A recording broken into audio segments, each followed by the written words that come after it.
Assalamualaikum warahmatullahi wabarakatuh. Perkenalkan, nama saya Gustina Hidayat SEMM. NIDN saya 0420089201. Selamat datang dalam mata kuliah Statistika Bisnis 1. Dalam satu pertemuan ini, kita akan mempelajari Statistika Bisnis 1 dengan 2 SKS. Oke, sekarang merupakan pertemuan ketiga kita. Sebelumnya, kita telah mempelajari mengenai statistika bisnis. Apa sih statistika bisnis itu? Apa perbedaannya statistika bisnis dengan matematika ekonomi yang telah kalian pelajari di semester 1 dulu, betul? Nah, kemudian kalian sudah mempelajari jenis-jenis tabel dan grafik. Sekarang kita akan mempelajari lebih lanjut lagi, naik tingkatan. Dari tabel grafik, kita akan masuk ke distribusi frekuensi.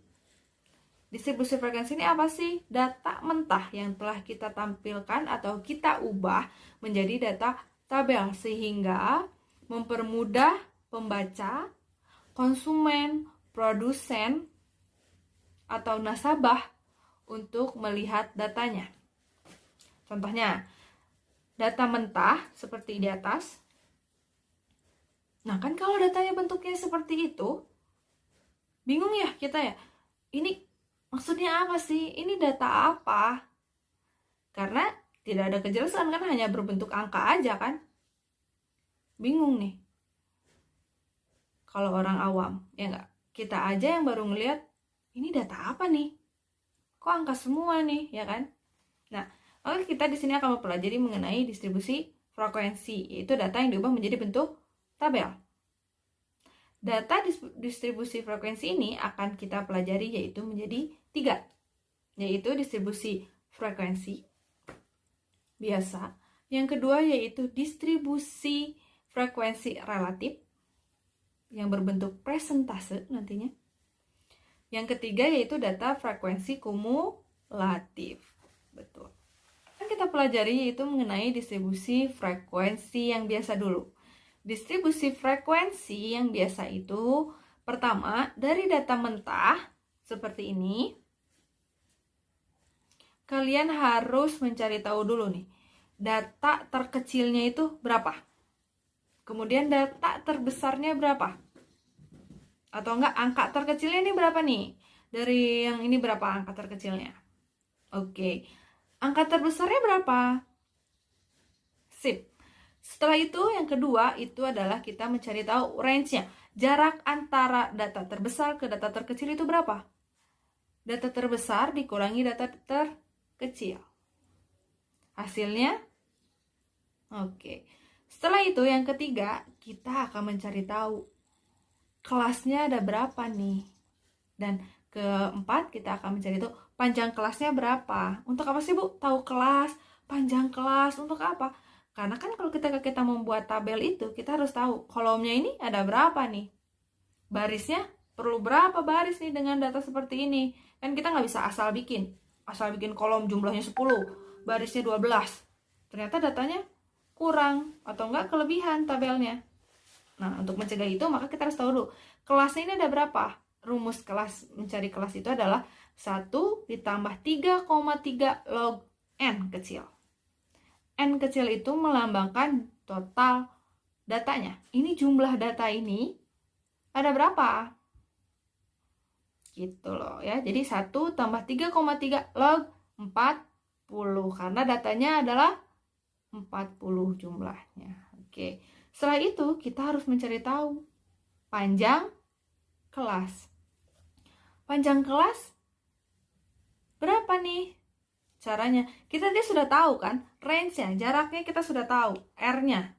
Terus kita sudah tahu K-nya, kelasnya.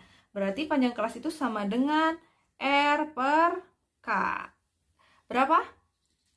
Oke, selanjutnya kita akan menonton video terlebih dahulu ya, agar kalian lebih memahami bagaimana nih dari 4 tahap tadi data mentah ini bisa berbentuk tabel.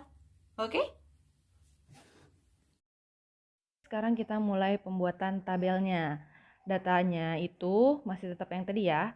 Kan K-nya itu tadi 6 ya, berarti baris jumlahnya itu adalah 6 baris. Nah, sekarang X terkecilnya tadi itu berapa? 20. 20 panjang kelasnya berapa? 11. 20 tambah 11 itu 31. Nah, untuk mencari frekuensinya, kita harus mencari data itu ada di data mentah. Contoh nih ya, kita ambil sekarang 68 sampai 79. Ada berapa nih jumlah datanya dari 68 sampai 79? Di sini saya membuat dengan garis miring berwarna ungu. Jadi biar nggak bingung nih sama yang tadi yang diambil untuk yang frekuensi yang pertama. Nah, ternyata datanya ada 10. Coba dihitung, betul nggak ada 10? 10 kan ya? Nah, setelah ini kita masuk ke distribusi frekuensi relatif yang dimana dibuat menjadi presentase. Contohnya, di sini kita mau kelas keempat nih. Kelas keempat frekuensi berapa? 13. 13 bagi 40 dikali 100% berapa? 32,5. Begitupun dengan yang lainnya ya. Kemudian di sini kita masuk ke distribusi kumulatif. Kumulatif ini distribusi frekuensinya itu harus dikurangi dulu 0,05 ya, karena kita adalah ilmu sosial, di mana tingkat kesalahannya adalah 0,05 dengan DF yang lebih dari. Nah, sekarang kita ambil F kumulatif 43,5 itu dari mana? 2 ditambah 3 sama dengan 5 gitu ya. Relatif itu kayak gimana tadi yang telah kalian tonton? Yaitu data yang sudah dibuat distribusi frekuensi, sudah tahu frekuensinya berapa, kalian membuat frekuensinya itu diubah menjadi presentase. Betul? Iya. Setelah itu, untuk distribusi kumulatif yaitu adalah datanya kita harus mencari tahu nih jumlah data yang kurang dari berapa yang kalian mau tahu. Misalkan baris kedua itu berapa tuh tadi, atau lebih dari berapa. Oke, mudah bukan mempelajari mengenai distribusi frekuensi? Jika ada pertanyaan mengenai distribusi frekuensi, kalian bisa tulis di komen ataupun lewat WhatsApp kelompok. Oke, pelajaran hari ini sudah selesai mengenai distribusi frekuensi. Terima kasih sudah mempelajari mengenai distribusi frekuensi. Semoga kalian paham ya, karena distribusi frekuensi ini menjadi dasar di pertemuan kita keempat nanti. Sampai ketemu lagi. Assalamualaikum warahmatullahi wabarakatuh. Bye.